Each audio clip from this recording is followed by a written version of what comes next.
యేసునామంలో మీకు శుభములు సమృద్ధిగా కలుగునుగాక. మధురం నీ వాక్యం అనే కార్యక్రమానికి స్వాగతం.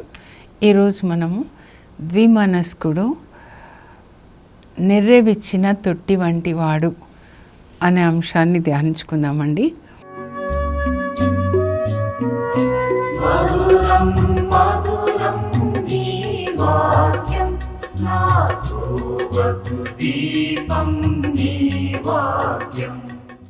నెర్రెవిచ్చిన తొట్టి, ఊళ్ళలో మనం తొట్టి చూస్తాం కదండి. మరి బావిలోంచి నీళ్లు తోడి తొట్టిలో నింపుతారు. అయితే ఇర్మియా 2వ అధ్యాయంలో 13వ వచనమండి. ఇర్మియాతో దేవుడు మాట్లాడుతూ ఏమంటారంటే, యూదా ప్రజల్ని గురించి మాట్లాడతారండి. ఈ ప్రజలు 2 నేరాలు చేశారు. ఒకటి, జీవజలంలో బుగ్గనైనా నన్ను వాళ్ళు విడిచిపెట్టేశారు. రెండవది, నెర్రెవిచ్చిన తొట్లని వాళ్ళు తొలిపించుకున్నారు. నెర్రెవిచ్చిన తొట్లు అప్పుడు ఎలా ఉంటుంది, నీరు నిలవదు అందులో పోస్తే. వాళ్ళ అలాంటి తొట్లని నిర్మించుకున్నారు. 2 పాపాలు. ఇది చాలా డీప్గా ఆలోచించాలండి. అందుకే వాక్యాన్ని చదివిన తర్వాత మనం మెడిటేషన్ చేయాలి, ధ్యానించాలి. ఏంటి ప్రభు 2 నేరాలని చెప్తున్నారు. ఒకటి, జీవజలంలో బుగ్గనైన నన్ను పరిత్యజించారు. అంటే జీవజలంలో బుగ్గ అంటే బుగ్గ స్ప్రింగ్ అన్నమాట, స్ప్రింగ్ ఆఫ్ వాటర్. అంటే నీళ్ళు అలా వస్తూ ఉంటాయన్నమాట. అంటే ఆశీర్వాదంలో బుగ్గ. అన్ని ఆశీర్వాదాలు మనకి దేవుడి నుంచే వస్తాయండి. దావీదు అంటాడు 87వ కీర్తన 7లో, మా ఆశీర్వాదములన్నిటికీ నువ్వే ఆధారం ప్రభా. Oh lord, you are the spring of all our blessings. All our blessings are in you. మన అన్ని ఆశీర్వాదాలండి ఆయన నుంచే వస్తాయి. ఈరోజు నేను శ్వాస తీసుకుంటున్నా, శ్వాస విడుస్తున్నా, మీ ముందు కూర్చొని వాక్యం చెప్తున్నా, ఇక్కడికి వచ్చాను నడుచుకుంటూ మరి వాక్యం చెప్పడానికి. ఈరోజు ఎందుకు ఒక ఆలోచన వచ్చిందండి. ఒకరోజు ఇలా వాక్యం చెప్పడం కూడా అంతమైపోతుంది కదా అన్నిటికీ. ఎందుకంటే ఇక్కడ ఎప్పుడు ఎవరు ఉండమండి, అందరం వెళ్ళిపోవాలి. అందరం ఇక్కడ ఆయన ఇచ్చిన పని చేసి నమ్మకంగా మళ్ళీ తిరిగి మన పరలోక తండ్రి ఇంటికి వెళ్ళాలి. మనం అక్కడే పుట్టాం, అదే మన ఇల్లు. మన నాన్న ఆయన అక్కడికి వెళ్ళాలి. ఇక్కడ ఒక పనిచ్చి పంపించారు, ఆ పనిని నమ్మకంగా చేయాలి. మీరు తప్పకుండా రాసుకోనండి. నేను మీ కొరకు రాసుకొని వచ్చి మళ్ళీ టీవీలో కూడా మీరు చూడాలి. చూసి రాసుకొని ధ్యానించుకోండి. ఎందుకంటే ఈ వాక్యము, బైబిల్లో రాయబడిన ప్రతి వాక్యము నీ కొరకు నా కొరకే. వాక్యం అనే అద్దంలో మనల్ని పరిశోధించుకొని చూడాలి, పరీక్షించుకొని చూడాలన్నమాట.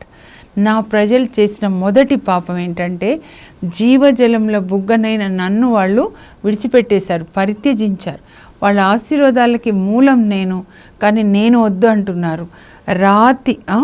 నెర్రెవిచ్చిన తొట్లని నిర్మించుకున్నారు. అంటే సొంత ప్లాన్స్ వేసుకుంటున్నారనమాట.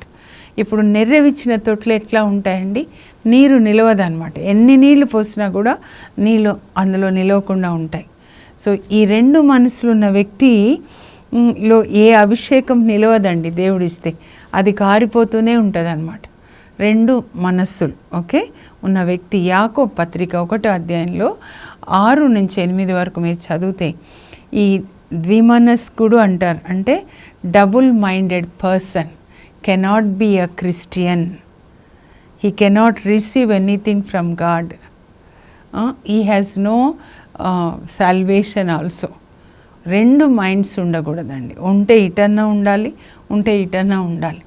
ప్రకటన 3:15లో యేసు ప్రభువే చెప్తారు లవోడీసియా సంఘాన్ని గురించి మాట్లాడుతూ, మీరు చల్లగా లేరు, వెచ్చగా లేరు. మీరు వెచ్చగా అయినా ఉండాల్సింది, చల్లగా అయినా ఉండాల్సింది, కానీ నులివెచ్చగా ఉన్నారు కనుక మిమ్మల్ని నేను ఉమ్మేస్తారంటండి ఇట్లాంటి వాళ్ళని. కనుక మనం ఇలా ఉండకూడదన్నమాట. మెల్లగా మెల్లగా చూద్దాం మనము. వీళ్ళు ఏ ఆశీర్వాదాలు కూడా వాళ్ళు ఉన్నవి అంటే నెర్రవిచ్చిన తొట్టి అంటే నీళ్లు పోస్తూ ఉంటే అవి కారిపోతూ ఉంటాయి. ఎన్ని ఆశీర్వాదాలు ఆయన ఇస్తూనే ఉంటారు. ఆయన దేవుని స్వభావం ఏంటంటే ఆశీర్వదించడం అన్నమాట. మనం నీతిమంతులని కాదు, నేను మీ ముందు ఉన్నానంటే నేనేం నీతిమంతురాలని కాదు. ఆయనకి నేను దొరికాను, ఆయన ఎవరిని పట్టుకొని ఆశీర్వదించాలని చూస్తారండి. ఎస్తేర్ దొరికిందా ఆశీర్వదిద్దాం, దావీదు దొరికాడా ఆశీర్వదిద్దాం, సౌలు దొరికాడా దేవుడు వెంటపడి వెతికి మరి ఆశీర్వదిస్తారు. కానీ తొట్టిలో నీళ్లు నింపుతుంటే నెర్రె ఉందనుకోండి, క్రాక్, ఎన్ని పోసినా కూడా నిలబడదు కదా. అది ఇలా ఇంకా చాలా చెప్తా ఉంటే మీరు చూడాలి నెర్రెవిచ్చిన తొట్లు ఎలా ఉంటాయి, క్రాక్ అన్నమాట. ఆశీర్వాదాలు వస్తానే ఉంటాయి, ఎక్కడికి పోతాయో తెలియదు. ఎందుకు అనంటే వాళ్ళ మనసు రెండుగా ఉంది అన్నమాట. ఇజ్రాయేల్ ప్రజలు అహబ్ రాజు గురించి ఇప్పటివరకు నేను చెప్పాను కదండి, 1వ రాజుల గ్రంథం 17 నుంచి అన్నమాట. అక్కడ ప్రజలు ఏంటంటే జెజబెలు ఏదో బాలు దేవుడిని ఆశీర్వదించండి అంటే అక్కడ ఆశీర్వదిస్తున్నారు. ఇక్కడ ఎవరైనా యాజకులు వచ్చి ఏలియా లాంటి వాళ్ళు, యావే దేవుడు కదా మన దేవుడు, అబ్రహాం దేవుడు, మన పితరుడు ఇస్సాకు యాకోబుల దేవుడు, ఆయన కదా సృష్టికర్త అంటే ఆయనను ఆరాధిస్తారు. ఇటు కొంతసేపు ఇటు కొంతసేపు. ఎన్ని రోజులు మీరు అలా ఉంటారు? అప్పుడు వాళ్ళకి ఏం శిక్ష ఇచ్చారు? దేవుడు కరువునిచ్చారనమాట. ఇప్పుడు మనం చూద్దామండి. ఇర్మియాకి ఈ సందేశాన్ని ఇచ్చేసరికి క్రింద యూదా దేశం అండి ఎలాంటి పరిస్థితిలో ఉంటుంది అని అంటే చివరి రోజులు అన్నమాట. ఇంకా దావీదు సంతతిలో దాదాపు ఇంకా 17, 18, 19, 20 అనుకోండి. హోషియా అతని 2 కొడుకులు అంటే 18, 19, 20 అన్నమాట. చివరి రాజులు పరిపాలించే నాటికి ఎంత పతనం అయిపోతారో వాళ్ళు. ఇంకా మీరు మనష్షేని చూస్తే హిజ్కియా రాజు కొడుకు అండి, ఎంత మంచి రాజు హిజ్కియా. ఆయన కొడుకు రాజు అయిన తర్వాత దేవాలయంలోనే మంత్రగాళ్ళని తీసుకొస్తాడు, అన్య దైవంలను తీసుకొస్తాడు, సోదే చెప్పేవాళ్ళు, ఇంకేంటి జ్యోతిష్యం చెప్పేవాళ్ళు, మాంత్రికులు, అవన్నీ కూడా చేపిస్తాడు. దేవుడు చూసి ఏం చేస్తాడంటే శత్రురాజుని ఈయన మీదకి పంపించి ఆయన శరీరంలో కొక్కాలు గుచ్చుతారండి, ఒంటి నిండా గుచ్చి వీధులలో అందరి ముందు, యెరూషలేంలో అందరి ముందు ఆయనని గొలుసులతో బంధించి శత్రు దేశాన్ని తీసుకెళ్తారు. అప్పుడు కొక్కాలు, అప్పుడు నేను ఊహించుకుంటే ఎంత బాధ కదా. అప్పుడు దేవుణ్ణి మొరపెడతాడు, నన్ను మన్నించాను. ఎంత ప్రేమ కలిగిన దేవుడు అంటే, ఈయన ఎంత పాపం చేయించిన, ప్రజల్ని చంపిన, నెత్తురు ఒలికించాడంట, ఆయన కూడా మన్నిస్తాడు. మన్నించి మళ్ళీ తీసుకొని వస్తాడనమాట. ఇలాంటి పరిస్థితిలో ఈయన హోషియా రాజు తర్వాత ఆయన 2 కొడుకులండి ఎక్కువ పరిపాలించింది, యెహోయాకీము అండ్ లాస్ట్ వన్ జెడికియా అంటారనమాట. సో వీళ్ళు 11 years పరిపాలిస్తారు. అబ్బో ఎంత గర్వమో. యెహోయాకీంకి అయితే దేవుడు ఈ సందేశాన్ని ఇచ్చారు, ఉత్తరం నుంచి ఒక రాజుని తీసుకొస్తున్నా, మీరు ఇట్లా ఉన్నారనంటే ఆ రాజు మిమ్మల్ని చంపేస్తాడు, దేవాలయాన్ని దోచుకొని కూడా వెళ్తాడు. ఎంత చెప్పినా ఓ దేవుడిచ్చిన సందేశమా ఇది అని ఆయన చలి కాచుకుంటూ ఆ సందేశాన్ని వింటూ ఆ సందేశం ఒక్కొక్కటి తీసుకొని ముక్కలు చేసి ఆ చలి కాచుకునే మంటలో వేస్తాడండి. తర్వాత చూడాలి ఎలాంటి శిక్ష ఆయనకు వస్తుందో. మీరు చదవాలి, బైబిల్ గ్రంథాన్ని చదవాలి. చదవడానికే ఇచ్చారు. పాత నిబంధనలో వీళ్ళందరూ ఎందుకు అంటే, పాత నిబంధన 3 భాగాలు, నూతన నిబంధన 1 భాగం అంటే ఇక్కడ చాలా మంది ద్వారా దేవుడు మనకి చాలా పాఠాలు నేర్పిస్తున్నారనమాట.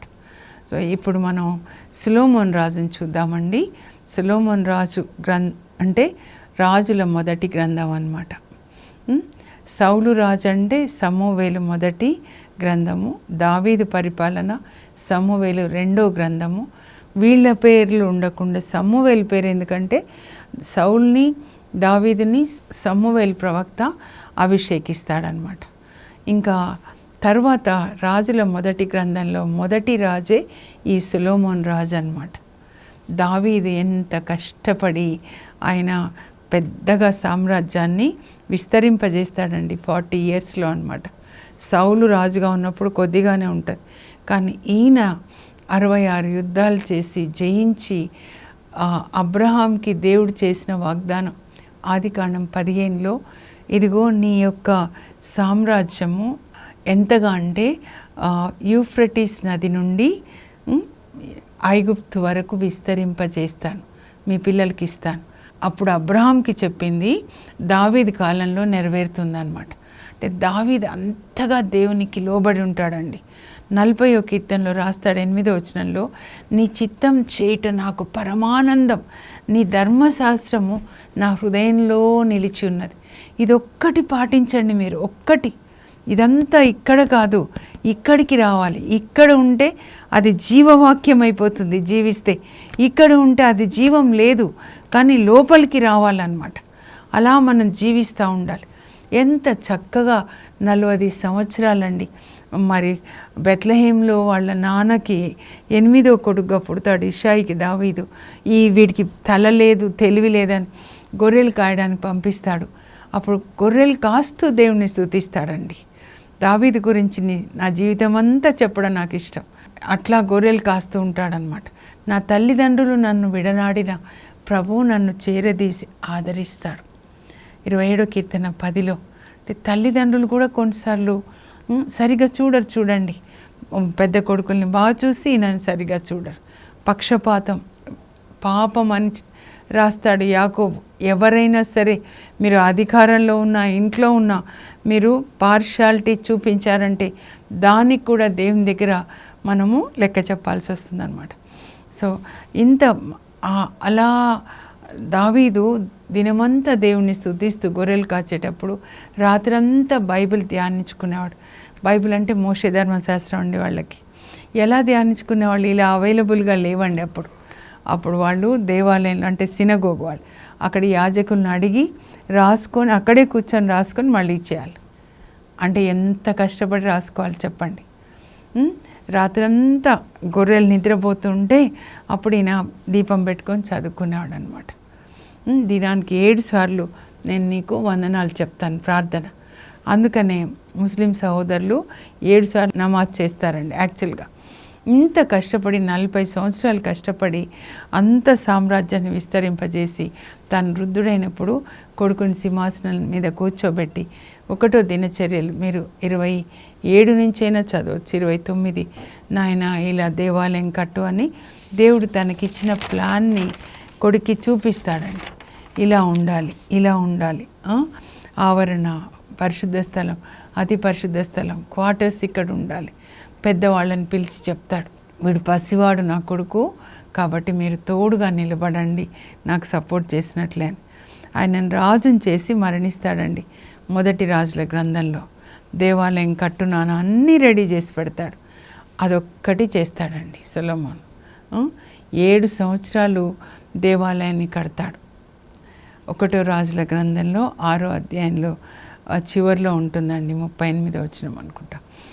7వ అధ్యాయం 1వ వచనంలో దేవునికి ఆలయం కట్టాడు 7 సంవత్సరాలు. తన కొరకు ప్యాలెస్ అంట 13 సంవత్సరాలు కట్టాడంట. ఎందుకండి వాళ్ళ నాన్న ప్యాలెస్లో అయినా ఉండొచ్చు కదా, మొదటి రాజే కదా దావీదు. ఆయన కట్టుకోలేదు. దావీదు కూడా తన ఫ్రెండ్ తూరు రాజు హీరాం కట్టిస్తాడనమాట. ఎప్పుడు దావీదు ప్రజల మీద, దేవుని మీదనే. దేవునికి ఆలయం కట్టాలి, ప్రజలకి మేలెంచి పరిపాలించాడు దావీదు. 2వ సమూయేలు 8:15లో ఉంటుంది. ఎప్పుడు ప్రజలకి ఏం మేలు చేయాలి. దేవునితో కనెక్ట్ అయిన వాళ్ళు ప్రజలకి మేలు చేస్తారండి. దేవుడు ఎప్పుడు, యేసుప్రభు ఎలాంటి కాపరు అలాంటి కాపర్లుగా మనం ఉండాలి. ఇంట్లో కావచ్చు, పని చేసే చోటు కావచ్చు. కానీ ఈయన ఏం చేస్తున్నాడు చూడండి, రాజు అయిపోయాడు. ఇప్పుడు నాన్న లేడు కదా, దావీదు లేడు. అయినా దావీదు చెప్తాడు, నాయన దేవుని ఆజ్ఞలు పాటించు, పూర్ణ హృదయంతో పాటించయ్యా, దేవుడు నీకు తోడుగా ఉంటారని. ఇంకా చూడండి, రాజు అయిపోయిన తర్వాత దేవాలయం కట్టించాడు, ప్రతిష్టాపన చేస్తాడు, పెద్ద ప్రార్థన చేస్తాడు. బైబిల్లో అన్ని ప్రార్థనలు అదే పెద్ద ప్రార్థన. 1 రాజుల గ్రంథం 8లో 55 నుంచి 8:15 నుంచి ఉంటుందండి. చాలా పెద్ద ప్రార్థన, ప్రాఫెటిక్ ప్రేయర్ అది కూడా అన్నమాట. మీరు చదవండి, బైబిల్లో ప్రార్థనలన్నీ చదవండి మీకు సొంతగా రాకపోతే. ఇంకా ఇప్పుడు చూడండి ఆయన ఏం చేస్తాడు, 3వ అధ్యాయానికి వద్దామండి. రాజుల మొదటి గ్రంథం అంటే ఆయన గురించే ఉంటుంది. 11 అధ్యాయాలు, 1 నుంచి 11 వరకు అనమాట. 3వ అధ్యాయంలో ఆయన గిబ్యోన్లో దేవుని సన్నిధిలోనికి వెళ్ళి ప్రార్థన చేస్తాడు. ఇంత చిన్న వయసులో రాజయ్యాను, ఇంత పెద్ద దేశం ఎలా పరిపాలించాలి, నాకు వివేకం ఇవ్వండి అంటే దేవుడికి చాలా ఇష్టమై ఎంత మంచి ప్రార్థన చేశావు, ప్రజల కొరకు నాకు వివేకం ఇవ్వమన్నావు, కాబట్టి నీకు వివేకాన్ని ఇస్తాను, ఎవరికి ఇవ్వనంత వివేకం. ఆ తర్వాత ఐశ్వర్యాన్ని ఇస్తాను, నా ఆజ్ఞలు పాటిస్తే దీర్ఘాయు కూడా నేను నీకు ఇస్తాను. 1 అడిగితే 3 ఇస్తారండి. అయితే ఈ దేవుని యొక్క వివేకాన్ని ఆయన మళ్ళా డీమానిక్ విజ్డమ్తో కలుపుతాడు. ఇదే అండి, చాలా జాగ్రత్తగా ఉండాలి. ఈ లోక సంబంధమైనది. యాకోబు 3లో యాకోబు చెప్తాడు, divine wisdom is different from demonic wisdom. దేవుని యొక్క జ్ఞానం వేరు, ఈ లోక పాప సంబంధమైన జ్ఞానం వేరు. అంత పరిశుద్ధమైన దాన్ని మళ్ళా దయ్యపు జ్ఞానంతో కలపకూడదన్నమాట. మన అహరోను కొడుకులు చూడండి, లేవియకాండం 10లో అనుకుంటా, అపవిత్రమైన అగ్నిని దేవునికి బలిగా ఇచ్చేటప్పుడు అపవిత్రమైన అగ్ని ఎక్కడి నుంచో తీసుకొచ్చారంట. అగ్ని అక్కడే తయారు చేయాలండి, దేవునికి బలి అర్పించాలండి. ఎక్కడి నుంచో తీసుకొని వచ్చి సొంత జ్ఞానంతో అక్కడ దేవునికి సాంబ్రాణి పొగ వేస్తే దేవుడు వెంటనే చంపేస్తారండి. అది పాత నిబంధనలో దేవుడు అన్నమాట. వెంటనే నీ సొంత జ్ఞానం తేవద్దు, దేవుని పని దేవుని జ్ఞానంతోనే చేయాలన్నమాట. ఈయన ఏం చేస్తాడు చూడండి, ఇజ్రాయెల్ దేశం చుట్టూ కూడా శత్రువులు అనమాట. ఐగుప్తు, మోవాబు, అమ్మోను, హిత్తీర్ అన్నీ. ఇప్పుడు ఎలా డీమానిక్ విజ్డమ్ పనిచేస్తుందో. ఈ ఐగుప్తు సూపర్ పవర్గా ఉంది, వీళ్ళ మీదకి యుద్ధానికి రాకుండా ఉండాలంటే ఐగుప్తు వెళ్తాడు. చాలా అందగాడు సొలొమోన్ కదా. అసలు ఇజ్రాయెల్ ప్రజలు, అబ్రాహాం పిల్లలు అందరూ అందంగానే ఉంటారండి, నేను చూశాను. అందగాడు, రాజు, తెలివి ఉంది. ఇంకా ఫరో కుమార్తెని పెళ్లి చేసుకుంటాడు. నీ అమ్మాయిని నాకు ఇస్తావంటే అబ్బా ఇంత కాళ్ళు కడిగి మరి ఇస్తారు. ఆ అమ్మాయిని పెళ్లి చేసుకుంటాడు. అప్పుడు మామ అయిపోతాడు కదా ఐగుప్తు రాజు, ఈయన అల్లుడు అవుతాడు కదా, మరి అల్లుడితో యుద్ధం ఉండదు కదా. కానీ చూడండి, ఇది డీమానిక్ విజ్డమ్ అన్నమాట. ఎందుకంటే దేవుడు చాలా క్లియర్గా చెప్తారు. నిర్గమకాండంలో దేవుడు స్వయంగా మాట్లాడినప్పుడు నిర్గమకాండం 34:16లో మీ పిల్లలకి అన్యుల పిల్లల్ని ఇచ్చి పెళ్లి చేయొద్దు, మీ కొడుకులకి. వాళ్ళు వాళ్ళ దేవుళ్ళని ఆరాధిస్తూ వీళ్ళని మీ కుమారులను కూడా ప్రేరేపిస్తారు మా దేవుళ్ళని ఆరాధించమని. ద్వితీయోపదేశకాండం 7:3లో కూడా చెప్తారు, మీరు ఇలా చేయకూడదని. ఆయనకి తెలిసి కూడా ఈ డివైన్ జ్ఞానానికి తన డిమోనిక్ దయ్యపు జ్ఞానాన్ని కలిపి ఒక్కొక్క రాజు దగ్గర అందరి కూతుర్లన్నీ పెళ్లి చేసుకుంటాడండి. అందరికి అల్లుడైపోతాడు. అమ్మయ్య ఇప్పుడు ఏం యుద్ధాలు లేవన్నమాట. సొలొమోన్ కాలంలో యుద్ధాలు లేవండి. దావీదేమో ఎప్పుడు యుద్ధాలే. కానీ వీళ్ళందరూ వస్తారు, అమ్మాయిలు వాళ్ళ దేవుళ్ళ తెచ్చుకుంటారు. ఒక్క ఆమెకి ముందు ఫరో కుమార్తె 3వ అధ్యాయంలో ఉంటుందన్నమాట. ఇప్పుడు ఆ అమ్మాయికి ప్యాలెస్ కట్టిస్తాడు, మళ్ళీ ఆ అమ్మాయికి వాళ్ళ దేవుడిని తెచ్చుకుంటే గుడి కట్టిస్తాడు. ఇప్పుడు ఇంకొక అమ్మాయి కూడా సేమ్ అదే చేయాలి కదా, ఇంకా పోటీ పెట్టుకుంటారు కదా సవతులు, ఈమె కూడా అదే చేస్తారు. ఇప్పుడు ఈమె అంటుంది మా పండక్కి మీ ఇద్దరం కలిసి చేయాలండి, దంపతులు కలిసి చేయాల్సిన వ్రతం ఇది, ఇద్దరు కూర్చోవాలండి. చేస్తాడు, ఇక్కడ చేస్తాడు, ఇక్కడ చేస్తాడు. ఇంకా చూడండి, అంతేకాదు అసలు వారానికి ఒక పెళ్లి చేసుకున్న 100,000 మంది అంట. 11వ అధ్యాయానికి వచ్చేసరికి సొలొమోను పతనము అని ఉంటుంది హెడ్డింగ్ అనమాట. సొలొమోను భార్యలు. పతనం ఎక్కడి నుంచి వచ్చిందంటే స్త్రీల నుంచి వచ్చిందనమాట. జాన్ ది బ్యాప్టిస్ట్ చూడండి, ఆయన జీవితంలో స్త్రీలు ఇంకా ఏమీ లేవండి. సీసాలు లేకపోతే 3Wలు అంటారు, WW అని, వైన్, విమెన్ అండ్ వెల్త్ అని, ఏవీ లేవు. దేవుని సన్నిధిలో ఉన్నాడు అనమాట ఆయన. మానవులందరిలో ఆయన కంటే ఇంకా గొప్పవాడు ఎవరు లేరంటారు. యేసు ప్రభు నోటితో చెప్పిన మాట అనమాట. ఇంకా పతనం ఎట్లా ప్రారంభమైందంటే సొలొమోను 700 మంది భార్యలు, 300 మంది ఉపపత్నులు, దేవుడు చెప్పినా కూడా వినకుండా అన్యుల స్త్రీలను పెళ్లి చేసుకోవద్దని వాళ్ళని పెళ్లి చేసుకొని గాఢమైన ప్రేమను చూపించి వాళ్ళకి కూడా వాళ్ళ దేవుళ్ళకి గుడి కట్టి వాళ్ళతో పాటు ఈయన ఆరాధించాడు. దేవునికి ద్రోహం చేశాడని ఉంటుంది. దేవుని కోపాన్ని ఆయన రెచ్చగొట్టాడంట. ఇంకా దేవుడు 2 సార్లు ఈయనకి ప్రత్యక్షమై ఆయన హెచ్చరిస్తారు, సొలొమోను నువ్వు దారి తప్పుతున్నావు, జాగ్రత్త, మీ నాన్న ఇలా లేడు, మీ నాన్న నన్ను ఆరాధించాడు, నన్నే ఆరాధించాడు మీ నాన్న అంటే కూడా వినలేదండి. ఇంకెందుకు రాజు ఆయన మాట్లాడుతుంటే మీరు 1 రాజులు 4వ అధ్యాయం చదవాలి. ఆయనకి అసలు ఇంకా 12 రాష్ట్రాలు కదా వాళ్ళ నాన్న. ఒక్కొక్క రాష్ట్రం ఒక నెల ఈయనకి భోజనం పంపాలి. 1000 మంది భార్యలు, పిల్లలు ఎంతమంది ఉండొచ్చండి?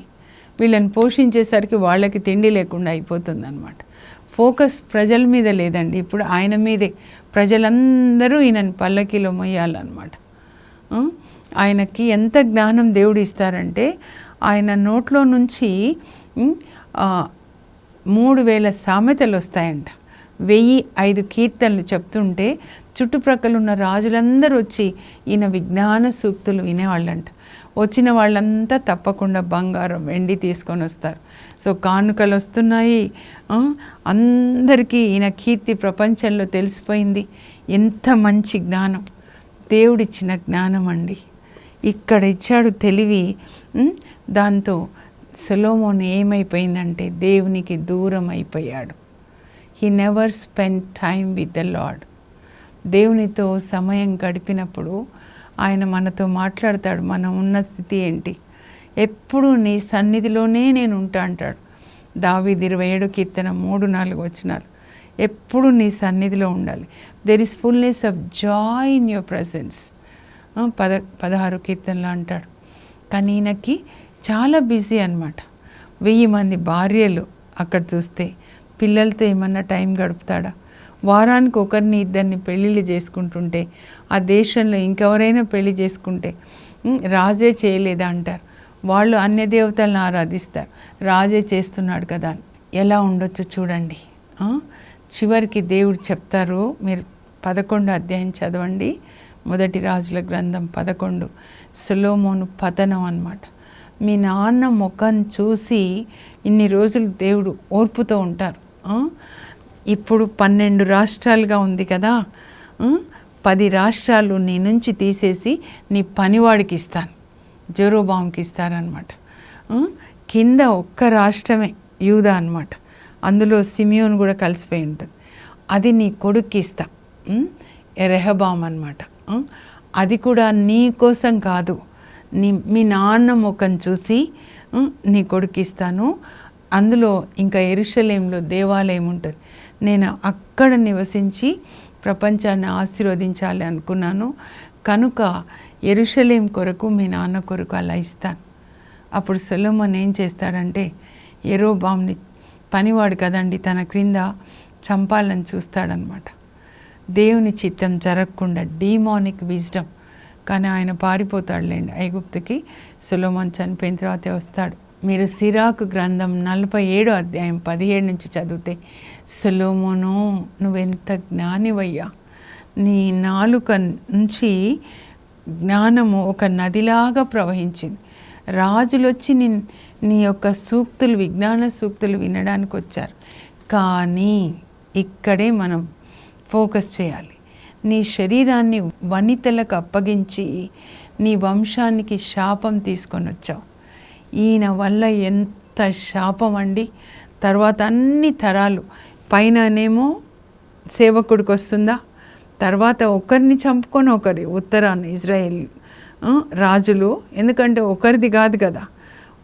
ఈ మొదటి వాడే యెరోబామే 2 బంగారు దూడలు చేయించి ప్రజల్ని విగ్రహారాధనకి ప్రేరేపిస్తాడు. ఒకరిని చంపి ఒకరు, ఒకరిని చంపి ఒకరు అన్నమాట. హంతకులు వీళ్ళు, విగ్రహారాధకులు, మర్డరర్స్ కౌంట్. అంతేకాదు కింద ఉన్న ఈ దావీదు పిల్లల్ని ఎంత బాధ పెడతారండి. సొలొమోన్ చేసిన పాపము ఆయన యొక్క పిల్లలకి 20 తరాల వరకు కూడా అలా వస్తూనే ఉంటుంది అన్నమాట. ఏమీ ఆలోచించలేదు. ఇటు దేవునికి ఆలయాన్ని కట్టాడు, ఇక్కడ ఆరాధించాడు, మళ్ళీ ఇక్కడ అన్ని దైవములకు కూడా ఆలయాన్ని కట్టి అక్కడ ఆరాధించాడు అనమాట. ఈయన ఒక హెచ్చరిక అండి మనకి. బైబిల్లో సొలొమోన్ రాజు ఒక హెచ్చరిక. దేవుడు అన్ని ఆశీర్వాదాలు ఇచ్చి సింహాసనం మీద కూర్చోబెట్టి జ్ఞానం ఇచ్చి, ఆ జ్ఞానాన్ని బట్టి ఇంకా తనే దేవుడైపోయినాడు. దేవుడు అవసరం లేదనుకున్నాడు. అందరూ నా దగ్గరకు వస్తున్నారు, కానీ అందరూ నీ దగ్గర వస్తే దావీదు దేవునితో కనెక్ట్ చేశాడండి ప్రజల్ని. ప్రార్థన చేసుకుందాం. పరలోకపు మా తండ్రి, మీ పరిశుద్ధ నామమునకు స్తోత్రం కలుగును గాక. ప్రభా, సొలొమోన్ రాజులాగా రెండు మనస్సులు మాకు లేకుండా ఒకే మనస్సుతో ప్రభా, పూర్ణ హృదయంతో దావీదులాగా మిమ్మల్ని సేవించాలి ప్రభా. దావీదులాగా దైవభీతిని కలిగి ఉండాలి. ఆ కృపని మాకు దయచేయండి. యేసు నామంలో అడుగుచున్నాం తండ్రి, ఆమేన్. రెండు మనసులు ఉన్నవాళ్ళు ఎలా పతనం అవుతారో సొలొమోన్ రాజు ద్వారా దేవుడు మనల్ని హెచ్చరిస్తున్నారు. కనుక దావీదులాగా పూర్ణ హృదయంతో దేవుని ఆరాధించి దేవుని ఆజ్ఞల్ని పాటించి దీవెనలు పొందుదాం. God bless you. Have a blessed day.